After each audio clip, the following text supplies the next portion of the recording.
Vincent സാബിന്റെ തലയറുക്കാൻ കൂട്ടുനിന്നതിന് എത്ര തന്നു Prince നിനക്ക്? പറയടി. കോടതിയിൽ നീ എനിക്കെതിരെ വിളിച്ചു കൂവിയ ഓരോ കള്ളമൊഴികൾക്കും അളന്ന് തൂക്കി നീ വാങ്ങിക്കൂട്ടിയ ടി എസ്റ്റേറ്റുകളും ഡൽഹിയിലെ ഫ്ളാറ്റുകളുടെ കണക്കുകളും ഗൗതം അറിയില്ലെന്ന് കരുതി അല്ലേ? ഇങ്ങോട്ട് തന്നതെല്ലാം 1000 നന്ദിയോടെ ഗൗതം അങ്ങോട്ട് തിരിച്ചു തരുന്നു. അതാണ് ശീലം. വേണ്ടെന്ന് പറയരുത്. 2 കൈയും നീട്ടി സ്വീകരിക്കണം ഷീല മേം സാബ്.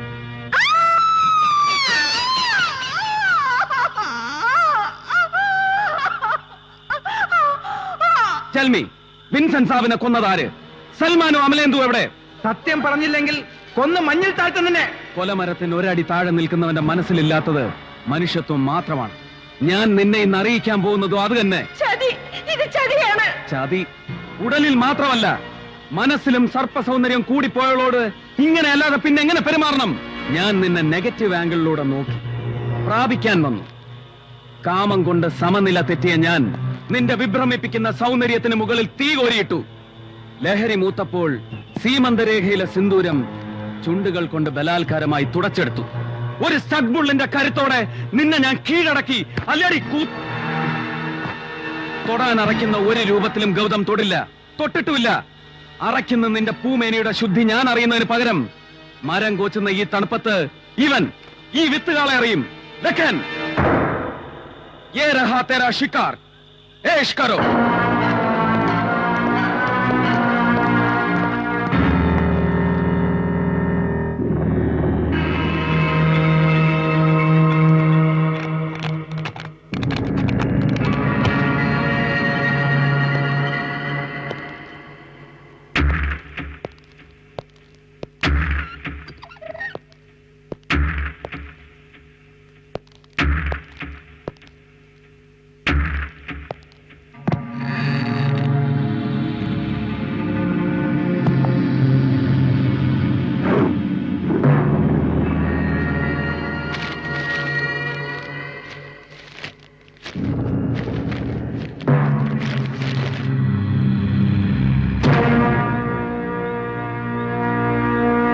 ഇത് അവള് സുഹിക്കാൻ സ്റ്റീഫന്റെ കിടപ്പറയിലേക്ക് പറഞ്ഞു തന്ന ആകാശ ടിക്കറ്റുകളാണ്.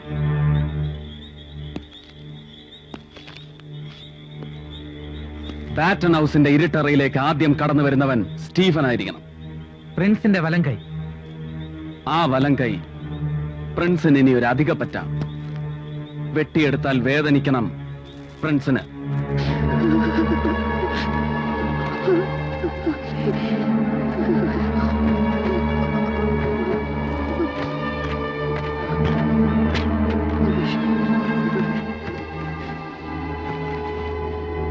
കൊന്നിട്ടില്ല. ഒരുപക്ഷെ അവളെല്ലാം തുറന്നു പറഞ്ഞു കാണില്ലേ? മിസ്റ്റർ സ്റ്റീഫൻ, അപ്സെറ്റ് ആകണ്ട. ജീവിതത്തിനും മരണത്തിനും ഇടയ്ക്ക് പകച്ചു നിന്നാൽ പോലും ഷീല നമ്പ്യാർ സ്വയം മറക്കില്ല. അവൾ ഒന്നും പറഞ്ഞിട്ടില്ല, പറയില്ല, അതെനിക്ക് ഉറപ്പാണ്. എന്നാലും മനുഷ്യനല്ലേ? ശരീരം നൊന്താൽ മനസ്സ് തുറന്നു കാട്ടുന്ന ഒരു ജാതിയെയും ഈ പ്രിൻസ് കൂടെ ചേർക്കാറില്ല.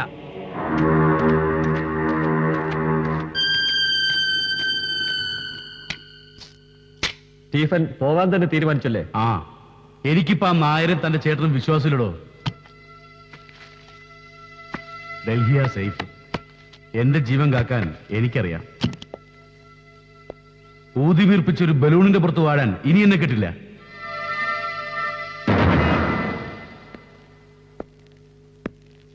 പ്രിൻസ്. യെസ്.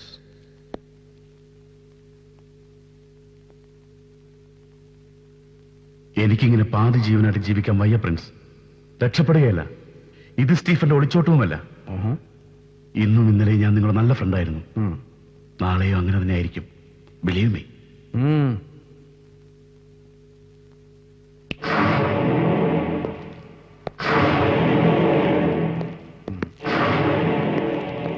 ഇനിയും കണ്ട് കൊതി തീരാത്ത ഒരു പകൽക്കിനാവ് മാത്രമാണ് അവന് ഡൽഹി.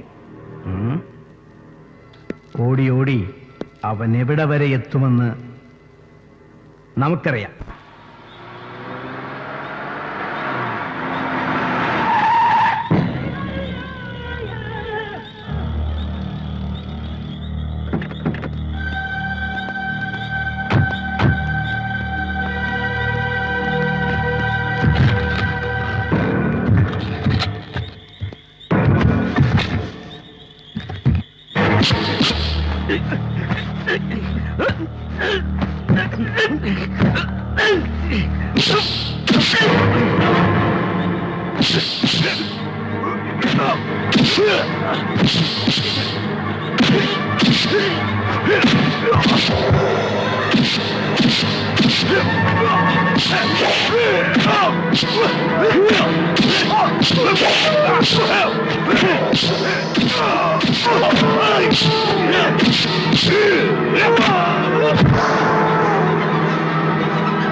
സ്റ്റീഫൻ ഇനിയും ഡൽഹിയിൽ എത്തിയിട്ടില്ല, എത്തില്ല.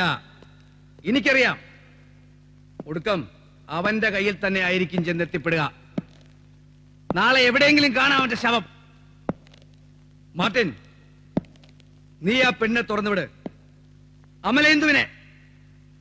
അവൾ ഓടി ഓടിച്ചെന്നെത്തുന്നിടത്ത് അവനുണ്ടാവും. ഗൗതം,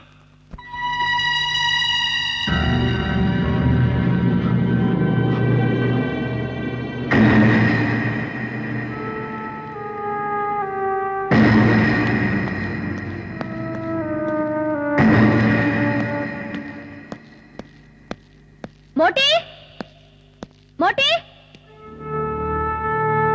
മോട്ടി.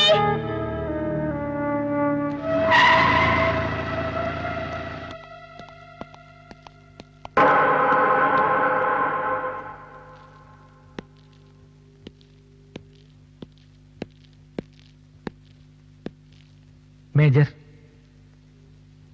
ഇനിയെങ്കിലും സത്യങ്ങളെല്ലാം ഗൗതമിനോട് തുറന്നു പറയുന്നതല്ലേ നല്ലത്? വേണ്ട, ഞാൻ അവന്റെ അച്ഛനാണെന്ന് പറയാനുള്ള സമയമല്ല ഇത്. അവന്റെ മനസ്സിലിപ്പോ എങ്കിൽ എന്റെ മോളെ അവളെ കൊന്നവരോടുള്ള പ്രതികാരമാ. ആ തീ കെടാൻ പാടില്ല ചാർലി.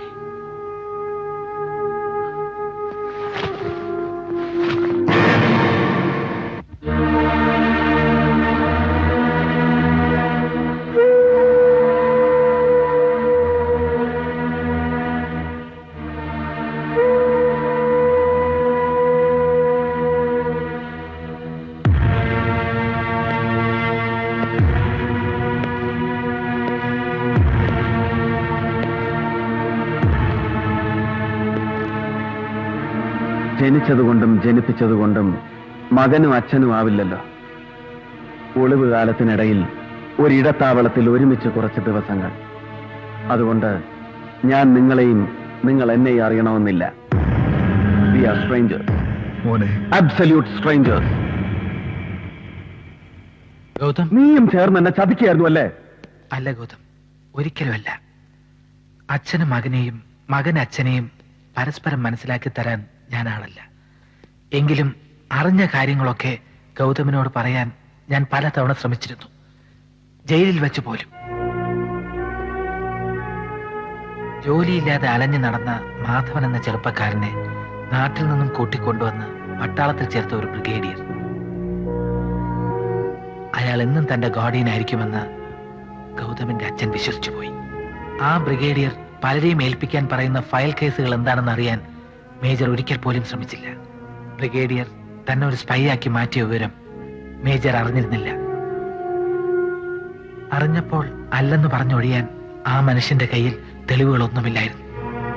തനിക്ക് പകരം തന്റെ ഭാര്യയും കുട്ടികളെയും വേട്ടയാടുമെന്ന് അദ്ദേഹം ഒരിക്കലും കരുതിയില്ല. ഇനി ദുഷ്ടനെന്ന് പറഞ്ഞ് ശപിക്കുന്നതിന് പകരം നല്ലവനെന്ന് കരുതി നമിക്കുന്നത് കൊണ്ട് മകന് ഗുരുത്വമേ ഉണ്ടാവും. അച്ഛാ,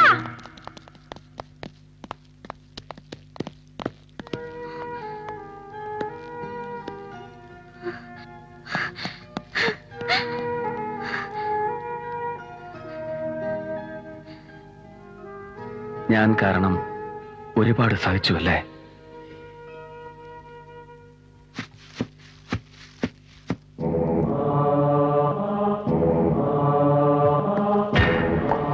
മക്കൾ ഇവിടെ നിൽക്കണ്ട, വീട്ടിലേക്ക് വയ്ക്കൂ. ഗൗതം, നിങ്ങൾ അകത്ത് പോകും.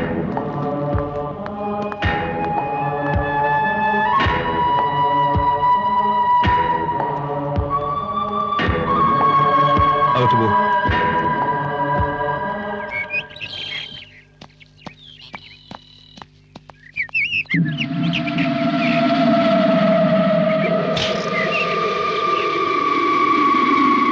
ആരും സംശയിക്കാത്ത ഈ ടിബറ്റൻ ബോർഡറിൽ നിന്നെ തുറന്നുവിട്ടത് ഇതിനായിരുന്നടി. ഇപ്പൊ ഈ കാട്ടിലിറങ്ങും ബോർഡർ പോലീസ്, ആരും രക്ഷപ്പെടില്ല. ഭയ്യ, ഞാനാണ് മാർട്ടിൻ. അവന്റെ ഷെൽട്ടർ ഞാൻ കണ്ടുപിടിച്ചു. മോനെ, വേഗം വയ്ക്കൂ.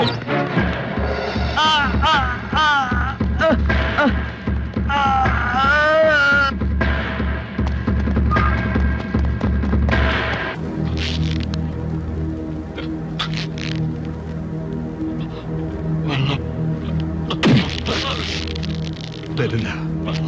ആദ്യം ചോദിച്ചതിന് ഉത്തരം പറയടാ.